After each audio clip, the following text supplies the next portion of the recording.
Whoa, whoa, whoa, hold on, easy. That's a friend, not target practice. Traveling through the Hoodrick woods unprepared can get you turned into a pincushion. But don't let that fool you.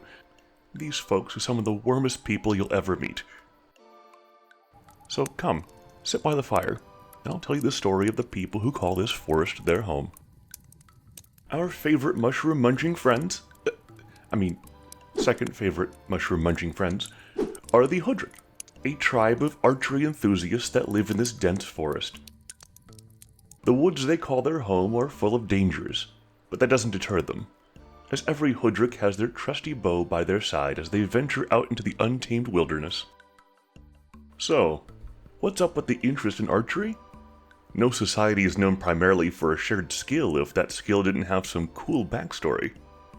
But the Hoodrick might be an exception to that rule. Bows are just practical, and the wood of the trees that make up this mighty forest is exceptionally robust but flexible, making them fantastic for longbows and their corresponding ammunition. So, imagine this. You've got a forest full of things that want to eat you, constant threats from other tribes, and a near-limitless supply of good bow-making wood. Yeah, you'd get really good at marksmanship too. While maybe not as skilled at defense as the Quetzali, the Hoodrick have learned their wooded home quite well, and have become experts at defending it from afar. The thought of a barrage of arrows from an endless ocean of trees is enough to deter most foes. Now, while practicality encouraged early Hoodrick to adopt bows as the weapon of choice, it was a pivotal moment in their history that solidified it as an integral part of their society. And that's the Hudbard split. What? You didn't know that the Hoodrick and the Bardur were once the same tribe? Well, no one's too sure why the Bardur split off from the Hoodrick and rebuilt their lives out in the hostile wastes of Barduria. But there's a few theories. Some say it was a disgruntled faction of nobles who didn't like some controversial monarch. Others say it was due to brewing unrest among the commoners, which led to revolts. And some fringe groups think it was something far pettier. But sadly, the real reason is lost to time.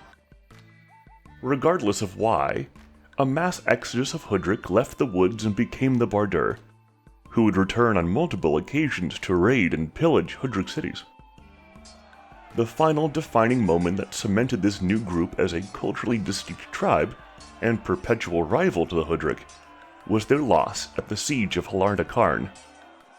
When the arrows stopped flying, the Hudrik raised the Halarda pillars to mark the 4 virtues that would guide them from there on: kindness, justice, nature, and accuracy. Nowadays, the Hudbard rivalry is still going strong, filled with mutual raids, skirmishes, and plenty of petty displays of superiority. The biggest wish of any Hudrik is the opportunity to humiliate a Bardurian, and vice versa. Anyway, enough about the Bardur. Let's talk more about the world of the Hudrik and who they are. As a culture, the Hudrik are good-natured and generally jovial people, if not a little wary of outsiders for good reason.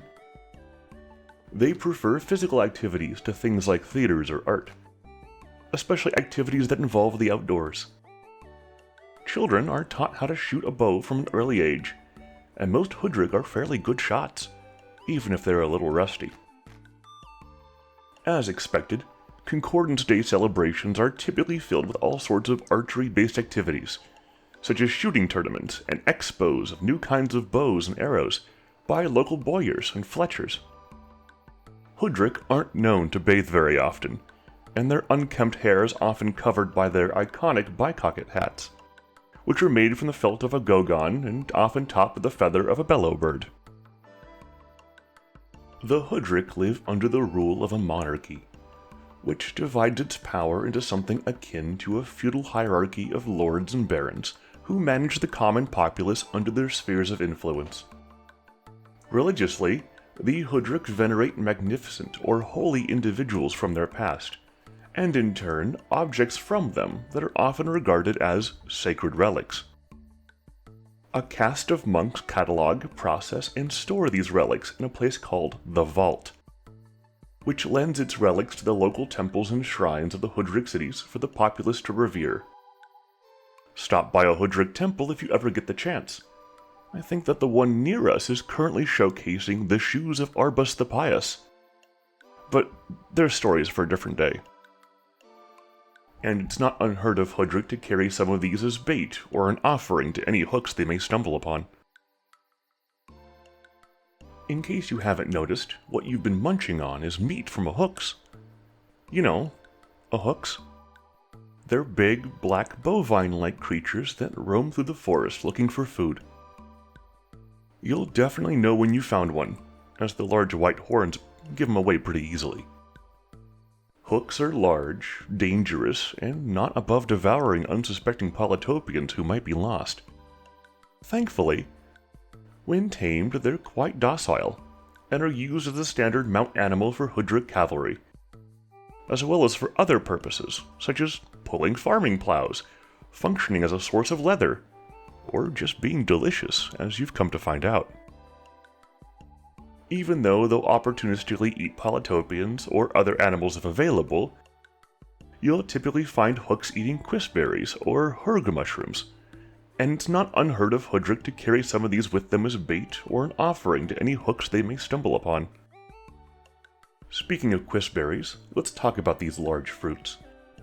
While most Quisberries are usually around the size of a Polytopian's head, some can grow to the size of a house if conditions are right. They're juicy, tangy, and are practically a meal in themselves. But the real magic is what the Hudrik have discovered you can make with them. The Hudrik are expert bakers, as Quisberries make for the perfect fruit filling to anything you can concoct. Fritters, donuts, cakes, pies. These fruits lend themselves to the culinary art so well that all Polytopians strive to get a taste of what the Hudrik bakers can bake.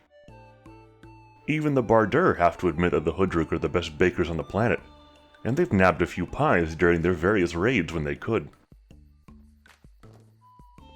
And lastly, when Quisberries aren't being eaten raw or baked into goods, many Hudrik like to use the juice to flavor their tea into the delightful, but dryly named, Hudrik Quisberry tea, which they claim provides mind-sharpening abilities.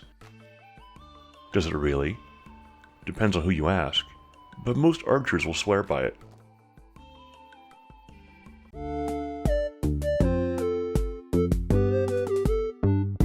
As you venture through the lands of the Hudrik, you might find a member of the Yorthwober, the elite soldiers of the Hudrik. Before I can talk about them, though, I'll need to talk about their namesake, the legendary Yorth. Unlike more normal Hudrik soldiers, Yorth rose quickly through the ranks thanks to their skill and wit, eventually leaving the army to become a folk hero. With their band of renegades, they toppled corrupt nobles before being pardoned and invited back to court, where they were tasked with training a new generation of elite soldiers. These soldiers were dubbed the Yourthwober, and each one has been personally chosen and trained by Yorth himself. Nowadays, Yorth has gotten quite old, but that doesn't mean their skills are any less sharp, and they're still training new recruits to this day. They know their time is almost up, and so Yorth has spent their time choosing new commanders and trainers to keep their legacy alive for many generations to come. So, back to the Yorthwober themselves.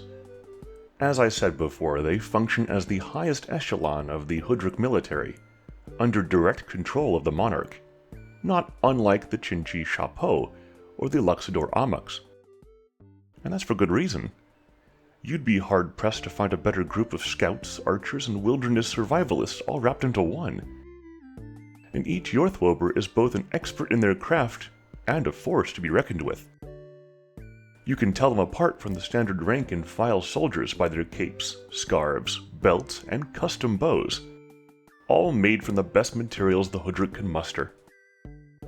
The amount of Yorthwober is relatively small, for obvious reasons, so they are typically placed in charge of battalions of standard soldiers, although it's not uncommon for small bands of Yorthwober to go on reconnaissance, hunting, or pathfinding missions when the need arises. Bases of the Yorthwober are known by their master stonework, which causes Yorthwober-controlled cities to resemble castles. Not very comfortable, but they can defend high-level nobles or other persons of interest better than just with the standard wood and thatch houses that the other Hudrik are accustomed to.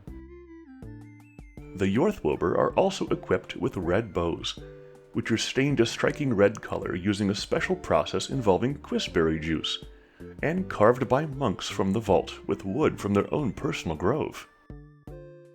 All in all, seeing a Yorthwober is like seeing a living legend. And don't be surprised if they act like they can snipe you from 2 forests away, because they probably can. Well, I'm glad that we could share this fire tonight. The Hudrik have agreed to not shoot you on sight tomorrow, which, trust me, is the highest form of hospitality that you can get around here.